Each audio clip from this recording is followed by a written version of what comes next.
Good morning, guys. This is Dr. K. Singh from Johor Bahru again, with so much relief and happiness that our prayers to have been answered, and Dato Seri Anwar is now the 10th Prime Minister of Malaysia.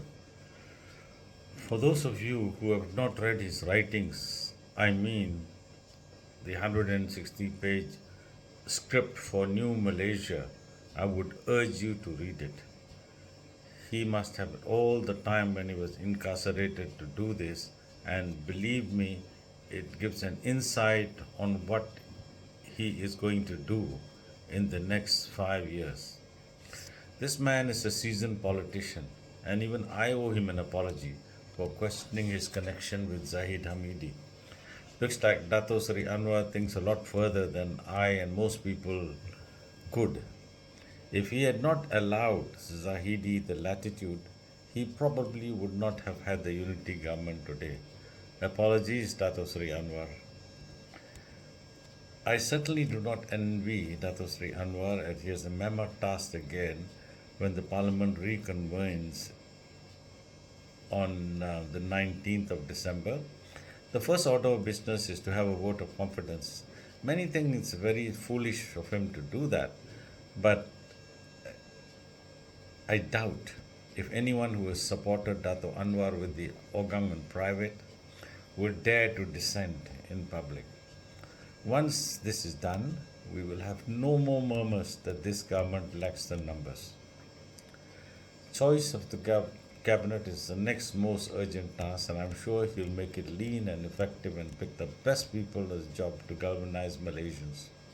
Racial composition, I suppose, is important, so he will probably follow the 60-20-10-10 ratio, and it won't be far out because that's our racial composition, including East Malaysia.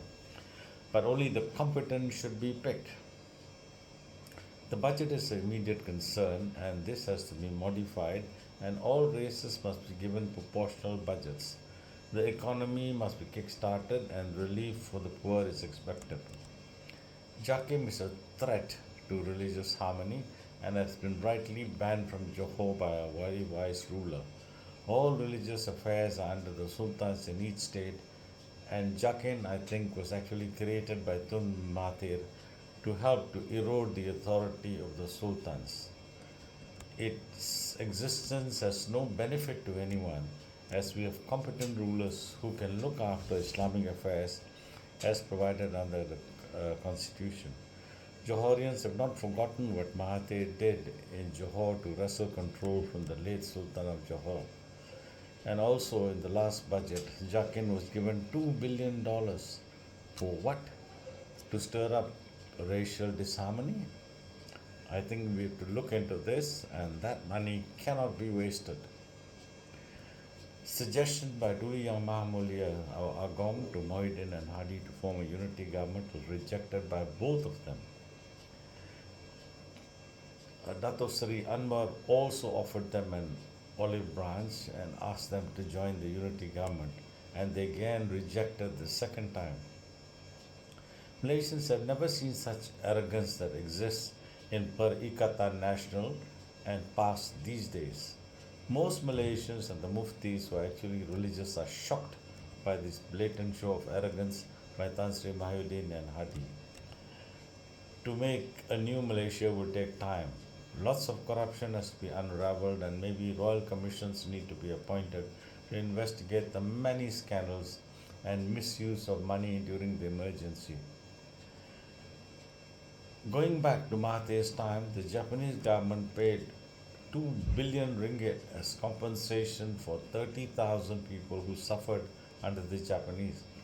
This money was received by the government but never given out by Tun Mahathir. It was not even registered in the country's accounts. Where did it go?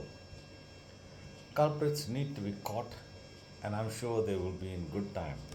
With Pakatan Harapan and Anwar at the helm, all this will be done, but needs a few years, if not the full 5 years, to unravel.